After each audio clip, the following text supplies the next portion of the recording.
As notícias na ERTE, edição de António Feliciano.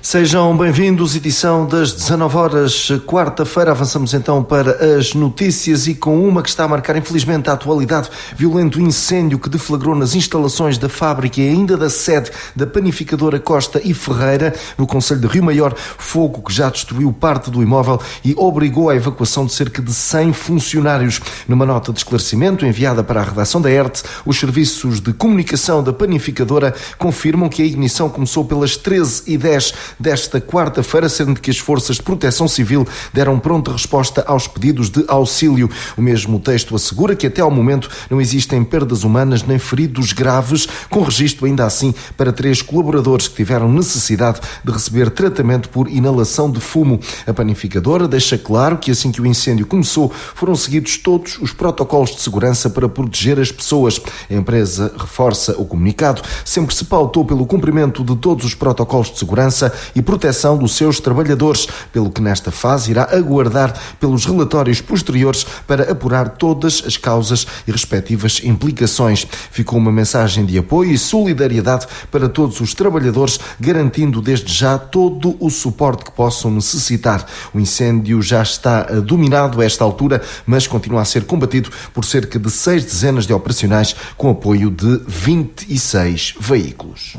Rádio ERTE. Informação.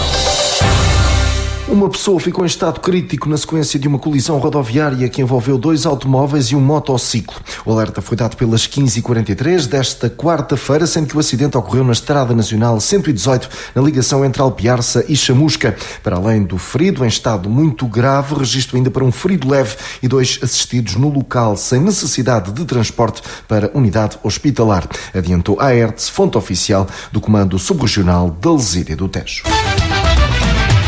Tenha atenção a mais transtornos que se irão colocar a quem viaja de comboio entre Tomar e Lisboa. Devido à continuidade das obras na linha do Norte, a cargo da empresa Infraestruturas de Portugal, há necessidade de realizar transbordo rodoviário em alguns dos circuitos, sendo que esse transbordo irá ocorrer entre as estações da Azambuja e do Entroncamento a partir deste sábado, 6 de abril, até ao dia 14 deste mesmo mês. Nesse sentido, precisamente já neste sábado, registro para constrangimentos na ligação das 22h06 entre Tomar e Lisboa, situação que se irá repetir a 13 de abril. Depois, nos dias 7 e 14, haverá transbordo na composição das 8h01 de Tomar a Santa Apolónia. Já da capital para a cidade de Nabantina, registro para constrangimentos na ligação das 22h45 nos dias 6 e 13 de abril.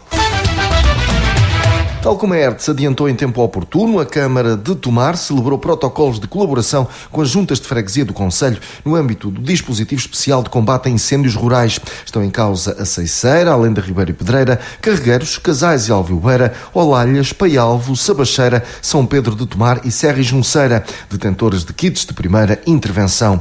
O assunto foi, pois, motivo de análise na recente sessão do Executivo, à altura em que a vereadora Lourdes Ferromão, eleita pelo PSD, alertou o município para questões como os equipamentos de proteção individual e dos seguros dos membros que integram as equipas dos kits de primeira intervenção.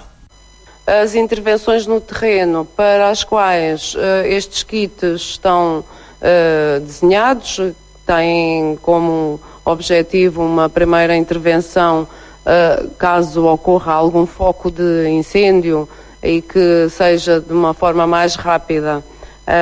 Portanto, a intervenção junto desse foco.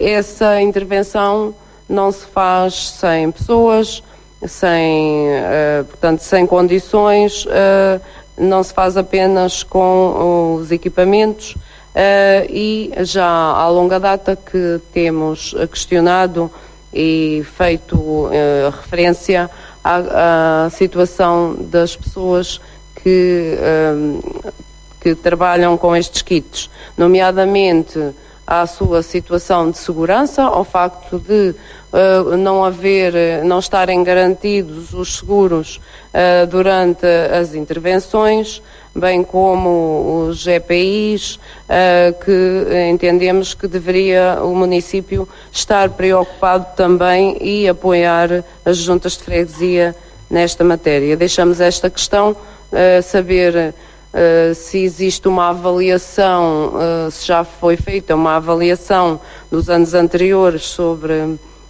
portanto, a execução destes protocolos, as dificuldades, as propostas. O Presidente da Câmara de Tomar reconheceu, por outro lado, que há ainda muito a melhorar neste processo. Hugo Cristóvão referiu que têm sido feitos avanços na questão dos equipamentos, mas que, no que se refere aos seguros, a solução é mais complexa e envolve questões legais. A questão dos seguros é mais complexa porque, digamos, esta atividade é muito pontual e não está... Enfim, há aqui questões legais na sua regulação para conseguirmos que haja seguros a cobrir esta atividade, como dizia. Isto tem que ser enquadrado de uma forma mais global que não apenas a questão aqui do Conselho de Tomar, mas em relação aos equipamentos, aquilo que pretendemos é continuar a melhorar e, portanto, a prestar às juntas de freguesia e a quem nelas faça este trabalho, efetivamente, as devidas condições, sendo certo que aquilo que se pretende muito é que esta, quase mais do que a primeira intervenção, seja um trabalho de vigilância. E, aliás, é nesse sentido que a própria questão do combustível que é cedido às juntas de freguesia acontece nestas quantidades. É para que vá existindo um trabalho de vigilância ao longo do período, portanto, em que se efetua esta atividade, mais do que propriamente até a questão da primeira vigilância, ainda da primeira intervenção, ainda que ela, naturalmente, se necessária, deve ocorrer. Mas, simplificando, é algo a conversar com as juntas, temos que ir trabalhando e, obviamente, temos que ir melhorando sempre, nomeadamente nesta questão dos equipamentos, apesar de não deixar de sublinhar que é algo que foi de alguma forma inovação quando se começou a fazer e, portanto, é um trabalho para continuar. Câmara de Tomar celebrou protocolos de colaboração com as juntas de freguesia do Conselho no âmbito do dispositivo especial de combate a incêndios rurais. Rádio Hertz, a primeira a informar. Eis um investimento de importância vital para o Conselho do Entroncamento e ainda para o Médio Tejo. É desta forma que Jorge Faria, presidente da Câmara da conhecida como Cidade dos Comboios, reagiu ao desejo da Medway em avançar para a construção de um polo industrial de manutenção, reparação e construção de material ferroviário, naquela que poderá ser uma realidade de 85,9 milhões de euros e que se centra na criação de 486 postos de trabalho quando estiver a funcionar em velocidade cruzeiro. Na recente sessão do Executivo, Jorge Faria fez um ponto de situação em torno deste processo, desde logo em relação à emissão do Estatuto de Potencial Interesse Nacional. O município de Entroncamento considera este projeto de investimento, que vai ser implantado numa área de 20 hectares, que vai ter uma área coberta de instalações de cerca de 70 mil metros quadrados, prevê a construção de 2,7 km de vias rodoviárias e 10,3 km de vias ferroviárias no seu interior, e prevê a criação, ou prevê no seu ano cruzeiro, ter 486 postos de trabalho para laborar. O município considera este projeto como de importância vital para a economia e desenvolvimento da nossa cidade e da região do Médio Tejo, no sentido da empregabilidade e da criação de parcerias com o Instituto Politécnico de Tomar, Polo Universitário de Aveiro, Escola Universitária Gustavo Eiffel, colaboração com as entidades nacionais do ensino superior, plataforma ferroviária, cluster da competitividade, centro de competências ferroviárias, laboratório colaborativo e empresas tecnológicas nacionais. Assim, sem prejuízo do processo de avaliação de impacto ambiental que está a decorrer, foi emitida a pronúncia de parecer favorável ao reconhecimento do Estatuto de Potencial Interesse Nacional ao projeto Polo Ferroviário para Manutenção, Reparação e Construção de Material Ferroviário. A decisão final desta classificação deste projeto como projeto de potencial interesse nacional, como projeto PIN, será comunicada muito provavelmente durante o decorrer da próxima semana, dado que das 10 entidades que têm que fazer a sua pronúncia, 3 delas solicitaram até ao final da semana o prazo para entregar o respectivo parecer por escrito, havendo neste momento clara expectativa, ou total expectativa, de que a decisão final é do reconhecimento deste projeto como um potencial interesse nacional. No entrocamento, o Medway pretende investir 85,9 milhões de euros na construção de polo industrial que poderá criar cerca de 486 postos de trabalho. Rádio Hertz. Informação. É uma grande mudança de paradigma nas questões da mobilidade. Foi desta forma que Hugo Cristóvão, presidente da Câmara de Tomar, quis destacar os incentivos concedidos no âmbito da Comunidade Intermunicipal do Médio Tejo para os transportes escolares, que são agora gratuitos para todos os jovens com idade até aos 23 anos, matriculados em estabelecimentos de ensino do Concelho Navantino e, claro, dos 11 territórios que integram a mencionada região. Esta benesse, refira-se, é estendida aos munícipes que, embora não sendo estudantes, tenham idade também até aos 23 anos. Hugo Cristóvão fez assim uma abordagem a este conjunto de medidas, ao mesmo tempo que explicou a verba a rondar o €500 mil relativa aos circuitos urbanos, depois de questionado por Lourdes Ferromão, vereadora do PSD. Cada território tem diferenças e tem particularidades. No caso de Tomar, não só foi aumentado o número de circuitos, como aquilo que é a periodicidade, portanto, da sua passagem, a frequência da passagem é superior. Além disso, não estando totalmente certo daquilo que vou dizer, mas creio que nem todos os municípios têm ainda os transportes urbanos, digamos, na alçada da comunidade intermunicipal.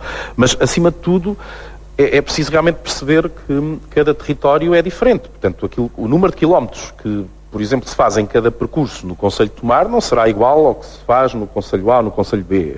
E, portanto, a explicação é essa. Ainda assim, já agora aproveitar para dizer aquilo que sim, que é o mais significativo, que foi a significativa mudança, e estas sim são as mudanças que tocam na vida das pessoas, que aconteceu nos transportes escolares.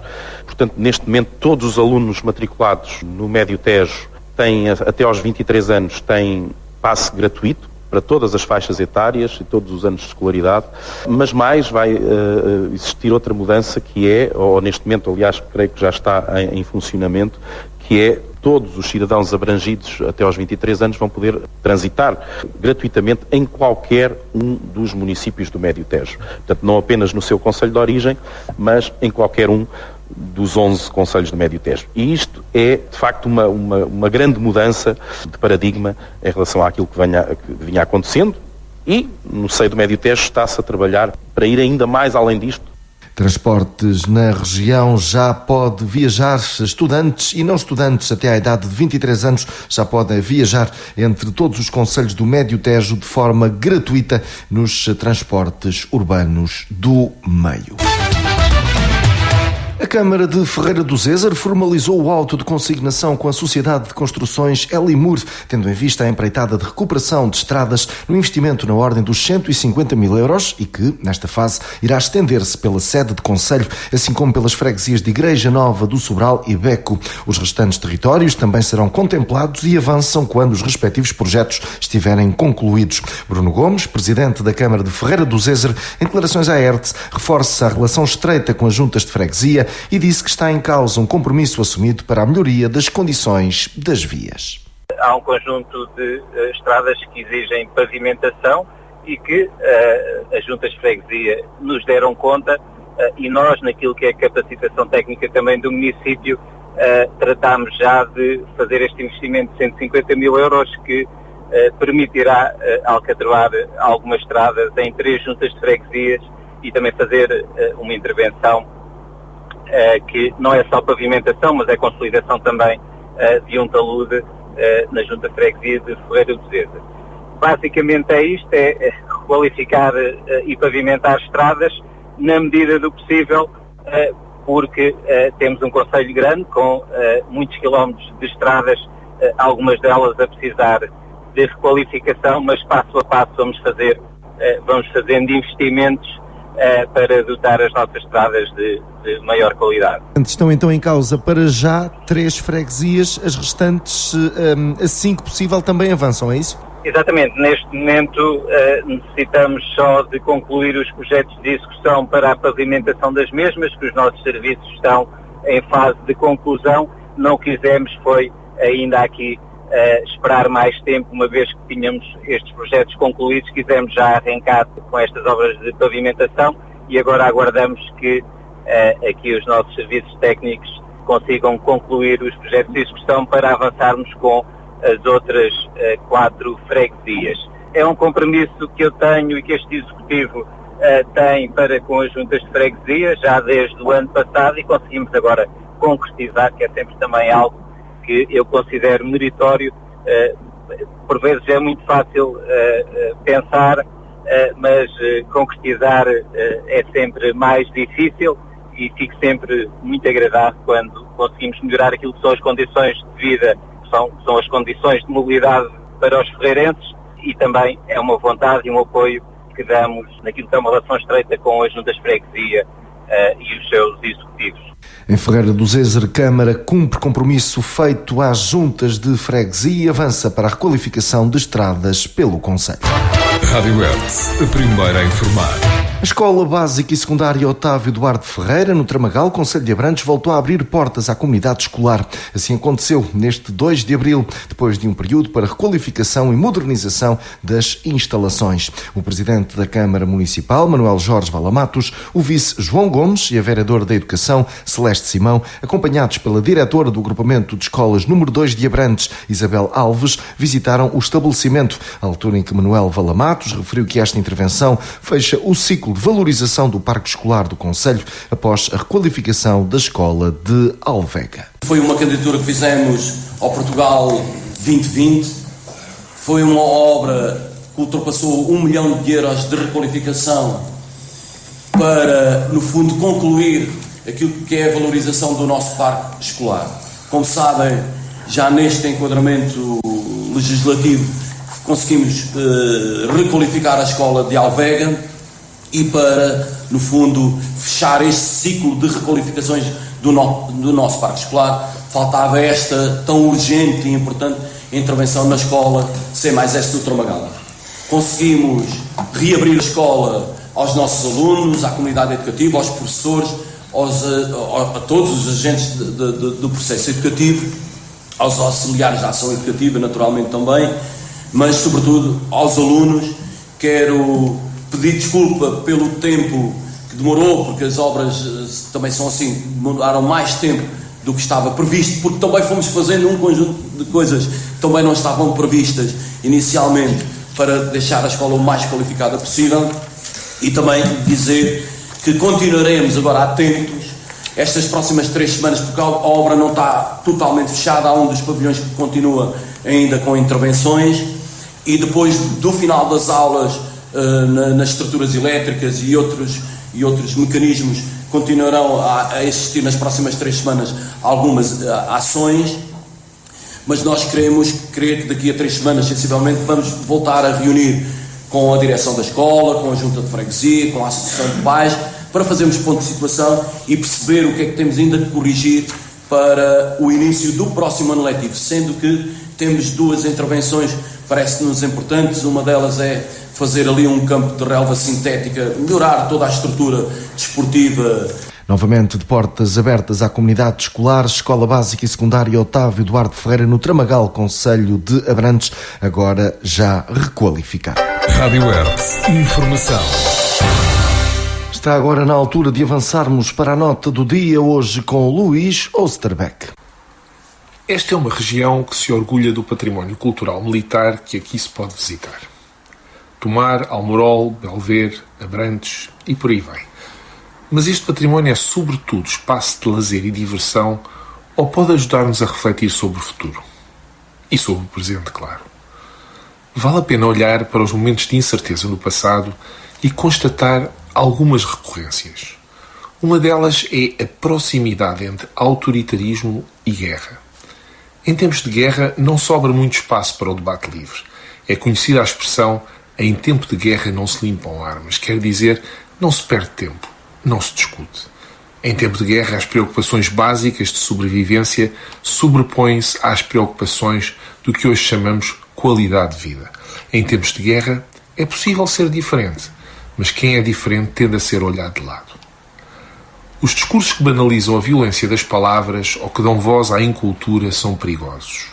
Porque esses discursos são, como disse Hannah Arendt, formas de banalização do mal. Não são necessariamente mal intencionados, mas mesmo sem querer, são pior do que isso, porque são ignorantes e a ignorância é fatal. Porém, mesmo assim, não creio que seja neles que reside o maior perigo. Mais perigosa hoje é a ligeireza com que o discurso da guerra faz o seu caminho. Não sei se, como eu, repararam, uma das notícias desta Páscoa foi a reabertura da discussão sobre o serviço militar obrigatório. Não me entendam mal, tudo em sociedade pode e deve ser discutido, mas a candura com que alguns responsáveis vieram falar disso em tempos de Páscoa é, penso, um revelador. É de que já nem sequer na Páscoa conseguem pensar noutra coisa.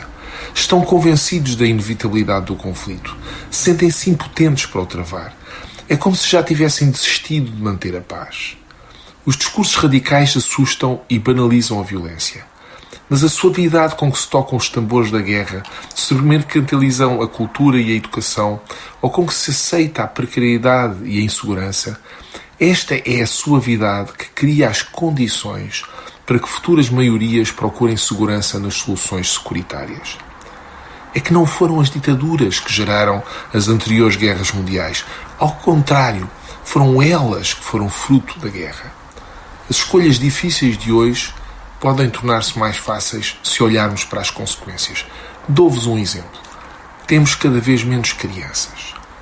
Os caminhos do confronto vão ajudar a que tenhamos mais? Boas reflexões. Luís Osterbeck com a sua nota do dia. Rádio Hertz, a primeira a informar. Concluímos assim mais esta edição. Continue desse lado. Estas e outras notícias em radiohertz.pt.